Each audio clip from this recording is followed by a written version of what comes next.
Check, check. 1, 2, check, check.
One more check. 1, 2.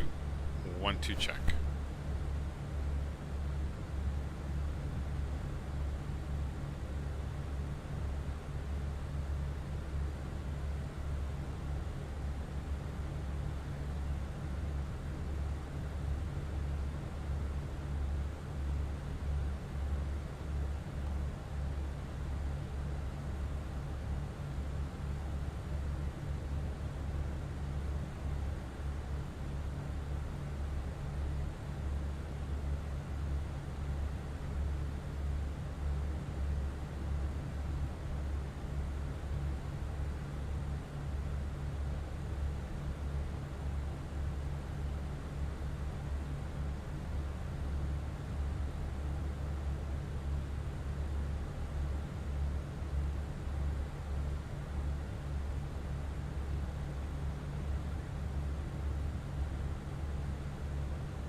Right.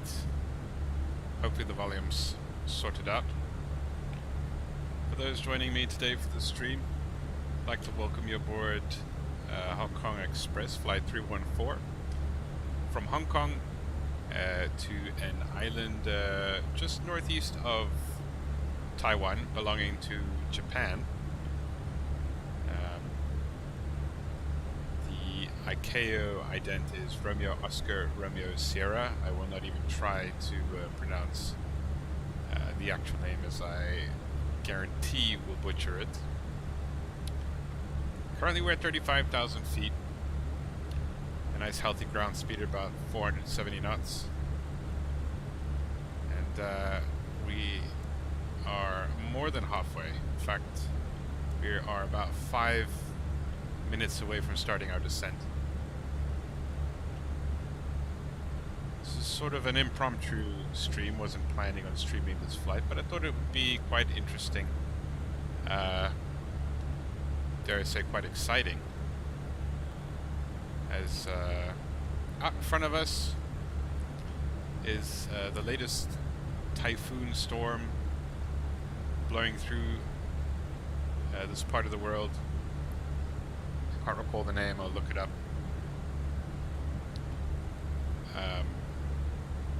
I think it's just past the island, that being the eye of the storm. So we should be getting the tail end of the bad weather as we arrive into our destination. So it should be fun. Looking back at the weather, it was forecasted to be, or at least at the time of our departure, it was Very cloudy, rainy, and quite warm, as it would be this time of year up there.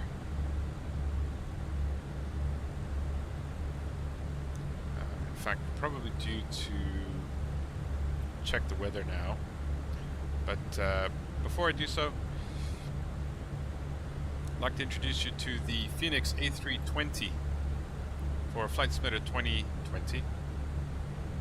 Beautiful aircraft, fantastically simulated. I have to say I'm more of a Boeing guy, but in comparison with the PMDG at this stage, I'd have to say the Fenix A320 wins me over. Maybe a bit unfair to mention the EFB, as PMDG has promised us to include NEFB quite soon with the 737-800 product of theirs. But until then, their aircraft, or at least the 737-800 version, does not include an EFB, which makes playing around with your flight plans and your airport charts a little cumbersome, to say the least. But irrespective of the EFB, this aircraft is just brilliant.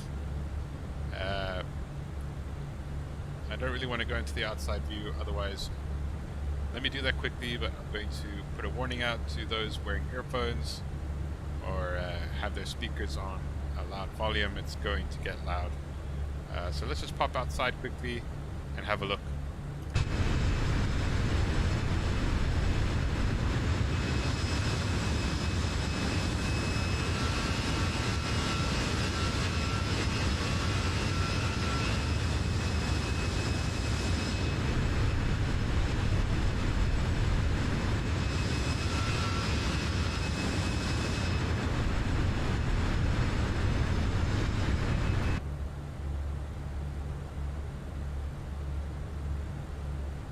Right, so as you may have seen, definitely heard, she looks and sounds great. Really good detail, and also one above the PMDG 738, we've got a cabin that we can actually interact with.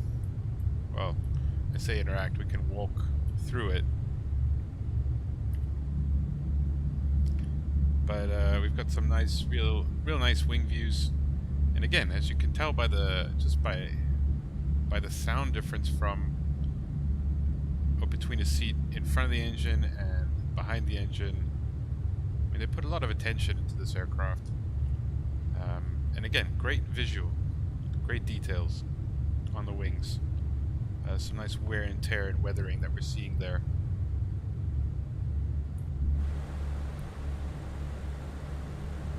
So yeah, I dare say this is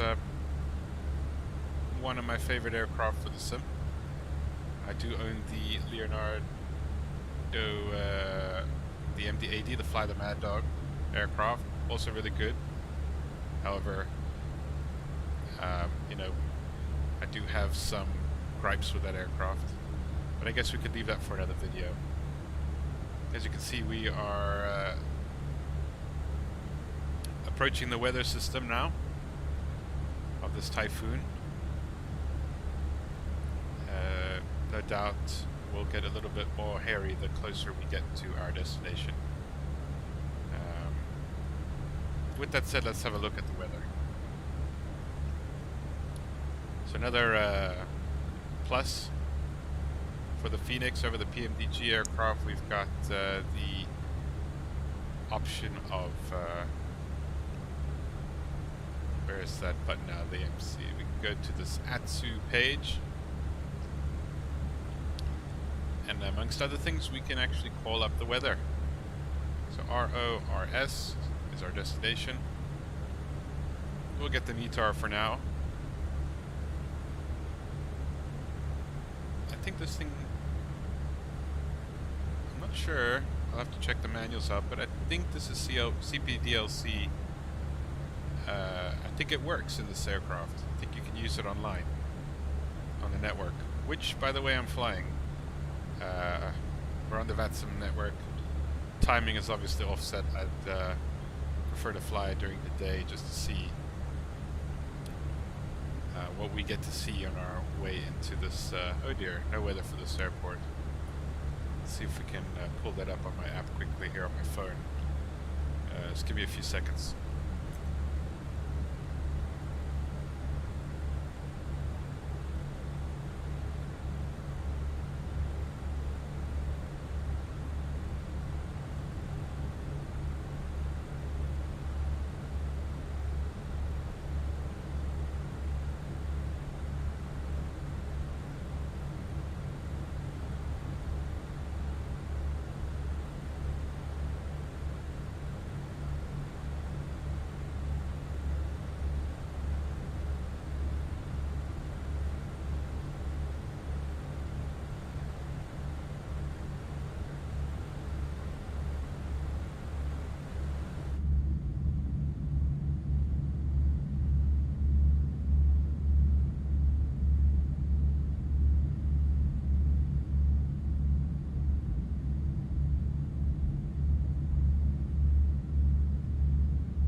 Okay.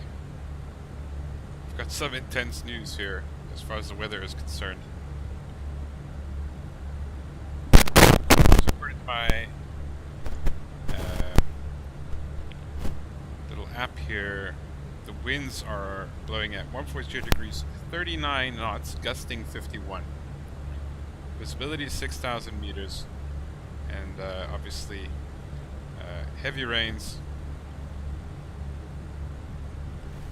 and quite a high humidity. 26 degrees temperature with a dew point of 25 degrees. The QNH is 09 or 902. Needless to say, I'd say that would probably meet the exceed the aircraft's legal limitations for landing. I worked it out. It's a 19 knot crosswind, which I think exceeds the limitations for this aircraft. Thankfully we're flying in a simulator, so I think it's safe to say we'll give this one a go first before we consider any alternatives. Right, so we've just reached our top of descent. We're going to activate the descent profile of the aircraft. You'll see that the autopilot is automatically going to bring the engines back to an idle or close to idle setting as we enter our descent. There you can see on what I refer to as the PFD. I'm not, like I said, I'm a Boeing guy, so I'm not 100% sure or 100% familiar with the Airbus terminology. So I'm going to call this a PFD. I'm going to call this a ND. And I know these are called ECAM displays or something. Basically, pilot flight display, navigation display, and then all your engine instruments. This could almost be seen as a MFD, a multifunction display, because we have at least multiple pages of information that we can view on this screen.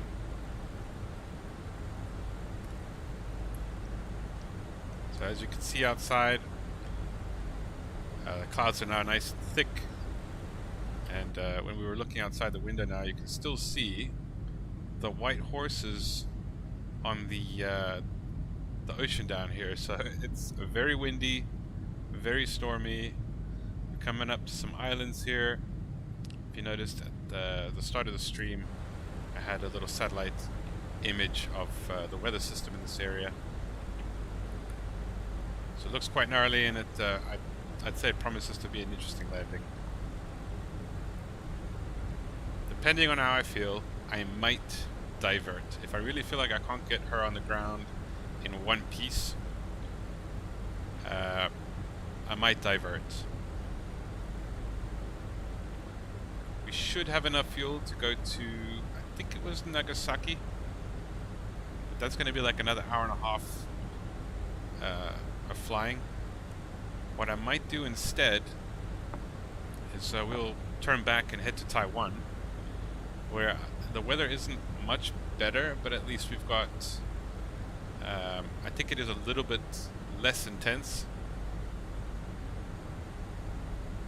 and we've got more runway to play with. I can't say more space.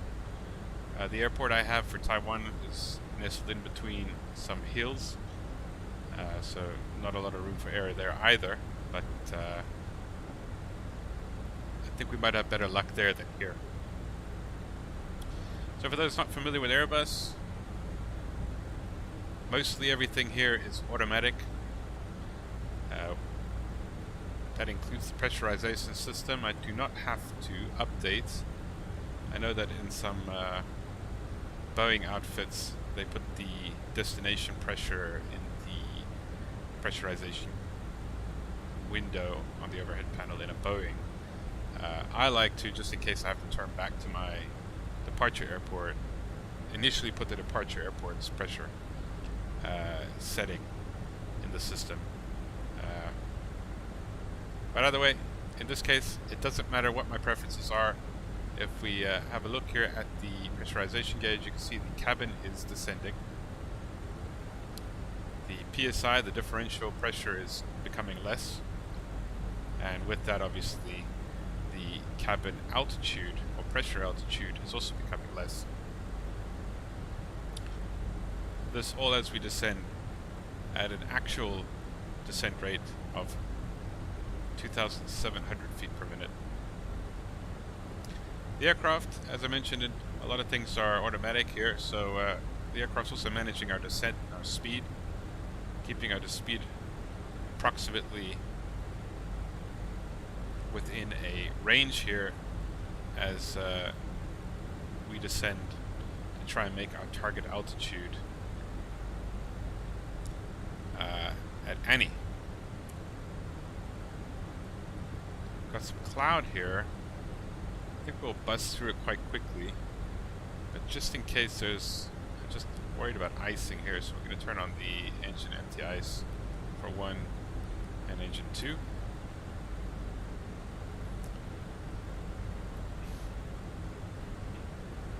can see the engine is at its idle setting.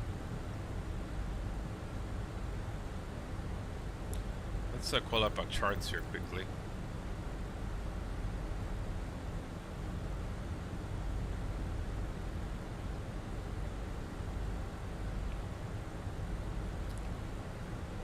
We're expecting runway 17. The ILS approach, that is. This is Hong Kong International, that's where we took off from. We'll get rid of that chart to avoid confusion. And we'll pull up the airport chart here.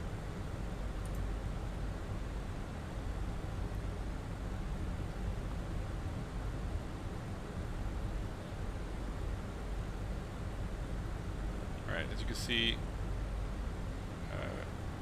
very nice picturesque airport we're going to. Don't know how much of it we'll see with all this weather. That's an island destination.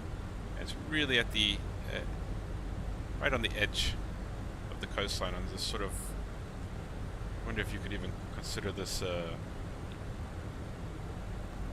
peninsula. It's like a miniature little peninsula.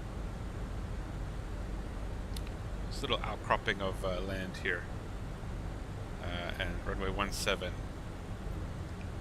being over here, so we'll be approaching from this direction. 9,800 feet. That's a relatively lengthy runway. Should have plenty of runway to play with, keeping in mind that it is raining and the runway will be wet, which could affect our braking action.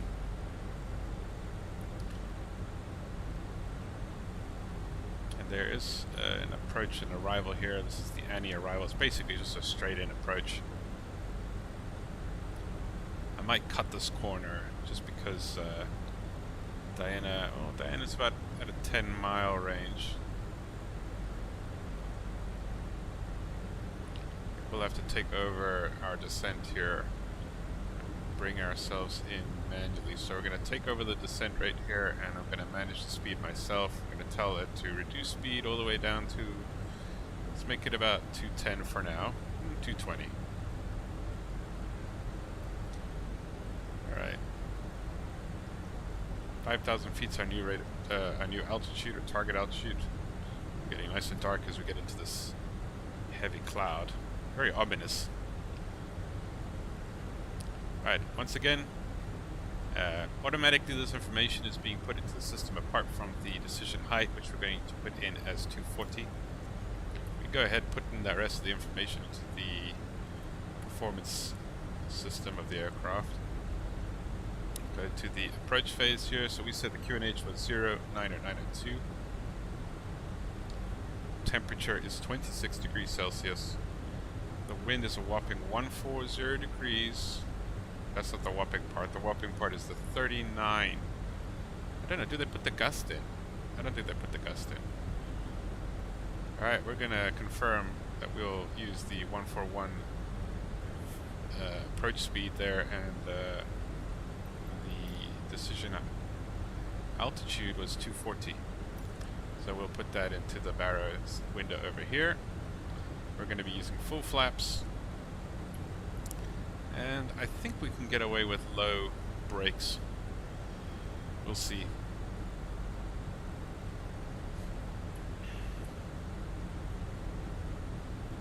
Just because it might start getting a little bumpy, I'm going to start slowing us down.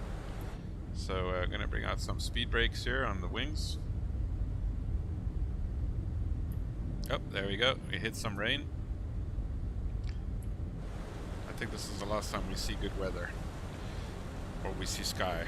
Alright, so we'll pop in the, you can see the system wants us to put in the local pressure setting, so it's 09er, was it 7 or 2? I think it was 2 actually. Oh, we got a warning here. Oh, that's just because I haven't set the other one. Let's just see. What was that? 090902 it looks like. I would normally put a cross through a 7, so. Yeah, I'm getting there. Oh, there is some sky. The 090902, it's making a noise because it's sensing a mismatch between these two settings, just the captain and the first officer setting there, and our standby gauge here we're going to add also to the list here and update it to 0992. Alright, oh I did actually put 0992, okay. So here we go, that looks like really nasty weather. We're going to turn on the seatbelt signs here for the passengers in the back. Don't see any obvious icing on the aircraft right now, so I think we're doing good in that front. TAT at the moment is, my goodness, it's plus 27? Oh, I'm worrying for nothing here. I did a flight earlier this morning above the Arctic Circle, so my brain's still thinking everything is cold. Alright, we're going to need to pull out a little bit more braking action here. We'll go to the 3/4 mark and slow down our descent rate to about 2,000 feet per minute.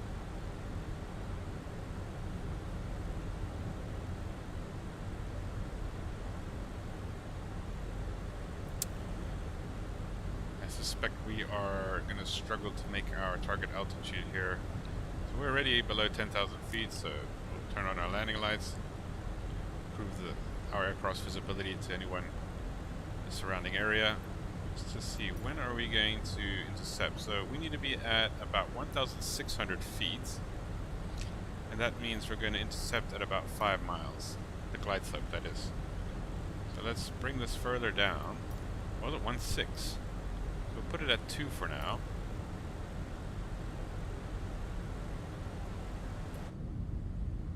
So let's bring out full speed brakes here. That seems like it is full. It's getting really bumpy. Hitting some more rain here. Ooh, it's gonna be interesting.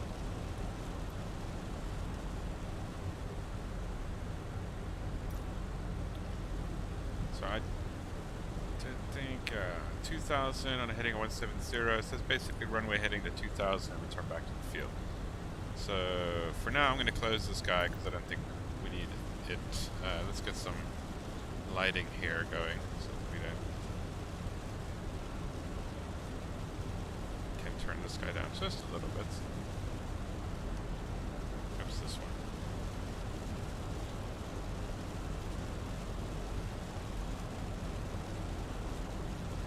Screens can glow quite brightly. Alright. Making our turn onto the final approach here. I didn't want to cut this quarter because we're really high and I'm struggling to make our target altitude. But we're below 250 knots. I think it's a reasonable speed. Just go to our checklist over here. So to make sure that we are going to be, we're not going to forget about our speed brakes. So I'm going to put my hands on the lever in real life here. I can remind myself that I'm using it.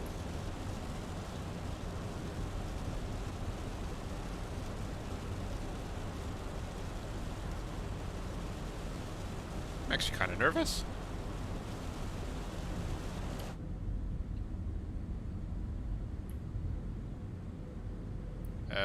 Headphone warning, let's go outside quickly.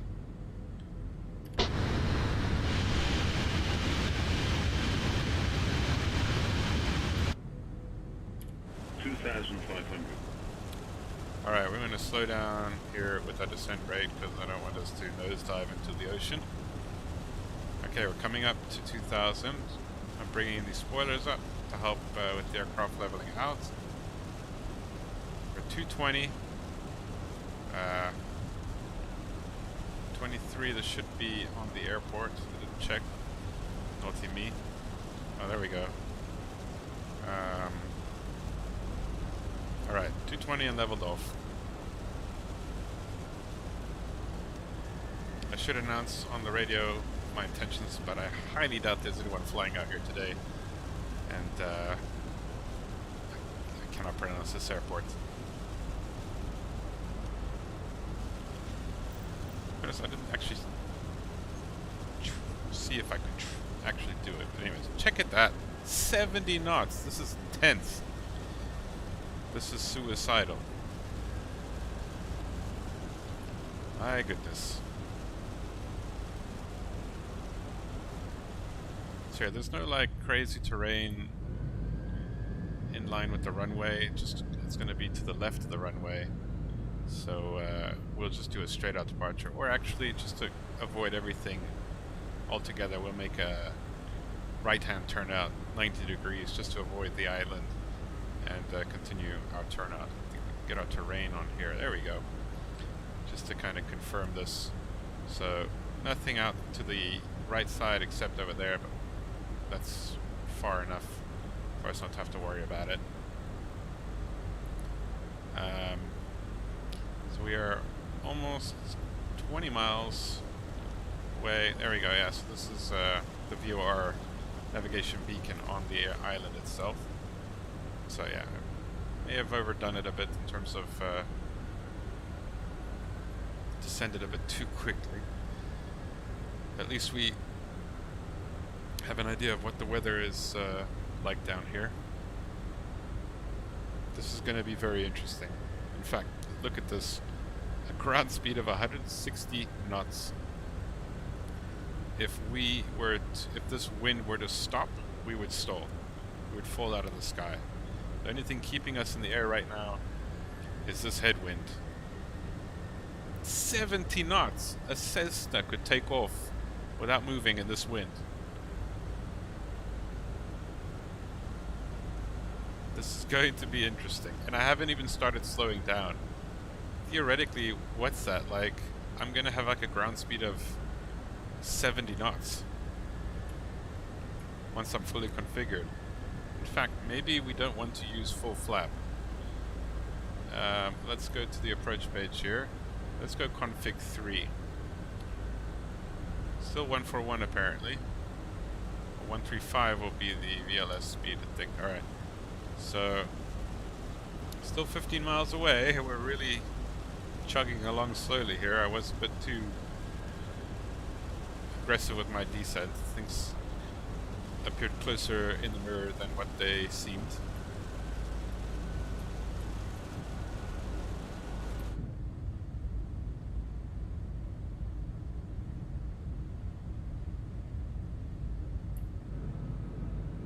I was quoting the that label you see in the side mirror of a car.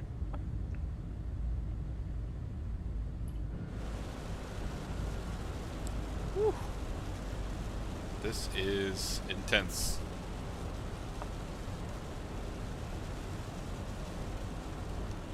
I can say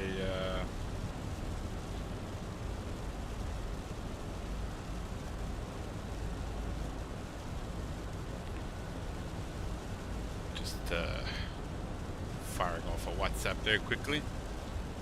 Right, so we are 10 miles away. I'm actually going to start slowing us down a bit here.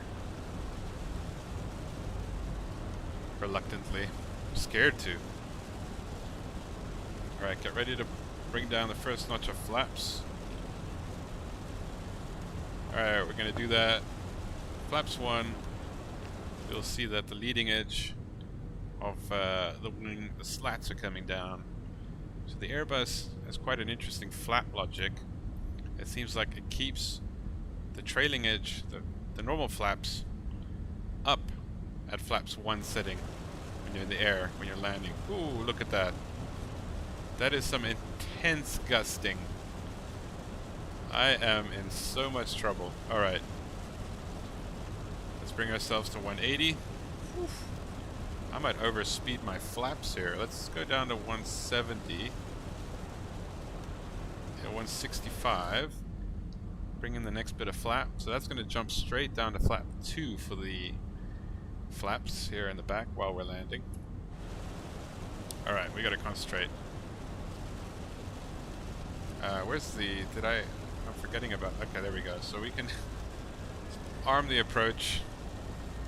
I know it should be at 1,600, but I don't want to be that low, to be honest. We can probably come down with the next flap setting. Let's go to 160. The poor engines are working super hard. So for those not familiar, this is our airspeed This is our altitude. This is the speed at which we're going up or down. This over here is the wind. So luckily it's a headwind. It's just over 60 knots. So that's pretty intense. Put that into perspective, 30 knots is considered quite heavy on a normal day. So this is twice the speed that we would normally be landing at on a windy day, generally speaking. Alright, so it's trying to fly the glide slope. I might have to do this manually. So the wheels are going to come down. We're going to tell the flight crew they actually should have had their seats already. Taken the seats already by now. Alright, all the other landing lights are going to come on now. We are going to go to, you know, I'm going to correct for gust here, so to speak. So, oh, where are you going? Oh, okay, I got to take over manually here. So last bit of flap. I'm going to arm the speed brakes. I don't know if that's hail or what, but I am terrified. Alright, let's go to the LS mode here. I'm going to just position myself here with my controls. Okay, I did not mean to disconnect the autopilot. I think it automatically did that because it's so rough. So I'm flying now manually. Still going to use the flight director. If I do not see the airport by our minima, I'm going to go around. There's no sense in landing blind in this kind of weather. Let's bring this down to about 140. Alright, we're still on the glide somehow. It's lucky that this is a dead-on headwind, so no serious crosswind actually, not now at least. Although it was calculated earlier to be about 17 knots. Maybe, I'm sorry if I'm shouting. Maybe if it's, maybe if I get closer. So I'm still flying the flight director. So again, for those not familiar, these green lines I'm trying to keep centered. Wow, speed is jumping up and down here. Oof, it's getting worse. It's pushing me back into the air. And then back down. Up, up, up. Alright, there's the runway. We've just broken through the cloud. Very nice. That is an awesome sight. And even the rain has stopped for now. I'm gonna trust the auto throttle to control the engines for me, while I try to keep us centered here on the runway center line. It's actually a lot better here. It seems like we left a lot of the turbulence behind us. So there's the island. I can just quickly peek out for us to get a view there. Alright, I've gotten a little bit low. Let's correct for that. Okay, feeling much better. The wind is still a solid 50 knots in front of us. Our ground speed is about 100 knots. That is quite intense. So just to, I didn't actually have time to go through the checklist. We'll just do the mental one here. So the gear is down, 3 green. The flaps are down, 4. Oh, we said we were going to land with 3. Okay, we're going to keep it at 4 now because it's not too bad actually. I'll check how beautiful the water is here. Okay, we're going to keep it at 4. I'm happy with 4. It's not gusting as much as I expected it would be at this altitude, so the winds are stable. I don't want to mess with the flaps now if I don't have to, so we'll keep them at 4. And the auto brakes and the 100 above. Spoilers are armed. Okay, getting a bit of a downdraft. We hit a bit of a downdraft there. Or maybe the gust died. But it's okay, we've corrected. Still, there we go, 2 whites and 2 oops. And now updraft. I'm being pushed back into the air here with a gust. Okay, 100. okay. Up, turbulent. As we cross the ridge there, I'm gonna go for it. 50. It's not too bad. 40. 30. 20. Retard. Up, come on. Flared a bit too 5. aggressively there. And we're down. And we're gonna go into reverse. Nose wheel down. Putting downward pressure on the stick. There we go. Looks like we might even make the first exit here. It's still 80 knots on the airspeed, but the airspeed gauge, but on the ground it looks like we're going much slower because of this headwind. Ladies and gentlemen, we have arrived in one piece. Not too shabby. Headphone going out in 3, 2, 1.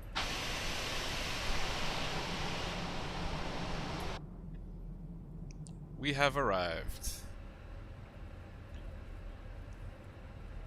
The tail end of a typhoon. Let's bring the flaps up. Let's bring the spoilers down. Let's get the other bright lights off here so we don't blind people on the ground. Okay. Where are we gonna go? Let's just have a look here quickly.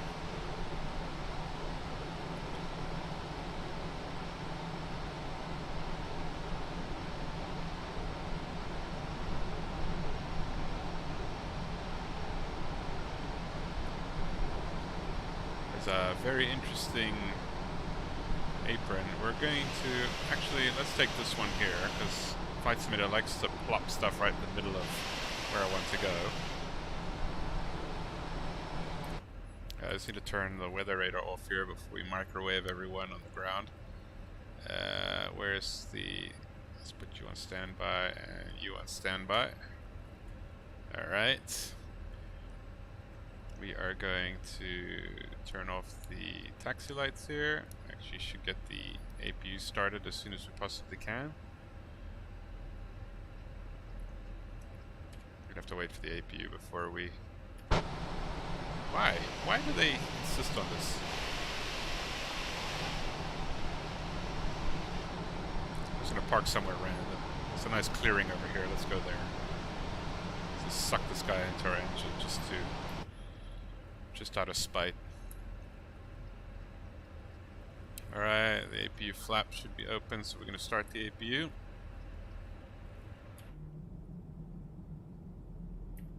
We're gonna, for good measure, just park ourselves facing into this crazy headwind of like 60 knots.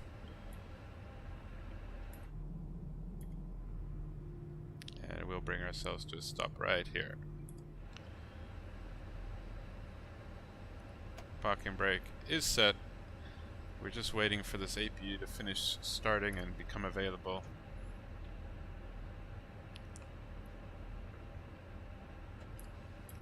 Everyone, please remain seated. Check at that, the weather moving from right to left there. Amazing. That was my first typhoon in a flight sim actually at all. I mean altogether. APU is available. APU bleed on. And off the engines go.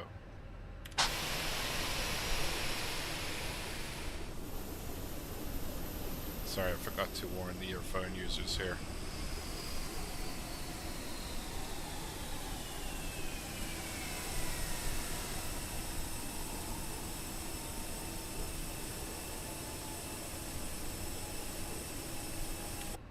Let's see if the GSX will work. I don't know if it will work. It's a software I downloaded recently that simulates people deboarding from the aircraft. So let's see if that will work. Alright, so the beacon light gets turned off, fasten seatbelts, the smoking signs are off. We go ahead and turn off the fuel pumps. They are no longer required for obvious reasons. And that, my friends, is that. We've made it in one piece, and actually quite a nice gentle landing, although it did help that we had a nice healthy headwind. Let's see if we can get the software to work. I'm gonna mute my mic for now.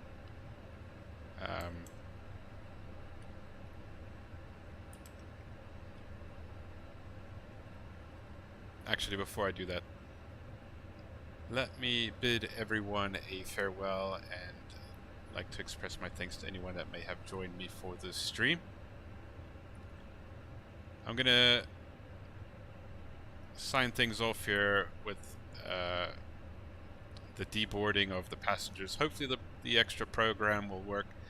If it doesn't, I'll close the stream off early. But other than that, thank you again for joining me, and I hope to see you again soon.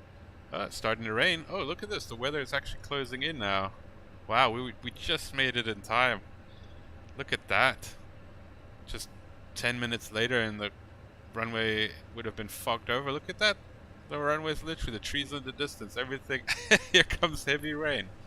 I'm sorry, I'm not used to this in flight simulators, man, and this looks amazing. Look at that. Everything's getting sopping wet. And look at the raindrops being blown by this wind. That is amazing. This weather we just narrowly avoided.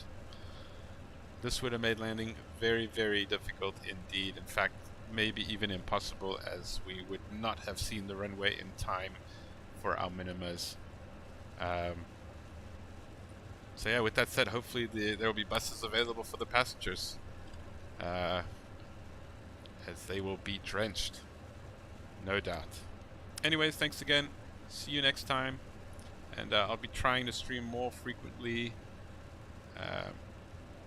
with some exciting aircraft now in the simulator. I'm able to do this. I think previously when I was streaming it was just the CRJ, and I think I'd just gotten the MD-80. I'm not sure if I streamed the MD-80 yet, but not only the MD-80, but I have the Fenix A320 as well as the PMDG 738, and I have some more aircraft on the way, no doubt. But until then, thank you again, and see you next time.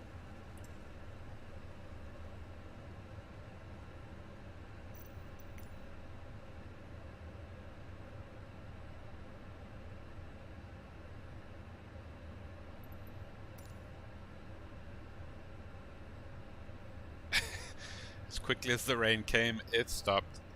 I just realized, because I'm not parked at an official parking bay, I'm not going to be able to get the passengers to visually deboard. So yeah, I'm going to sign it off here. Till next time.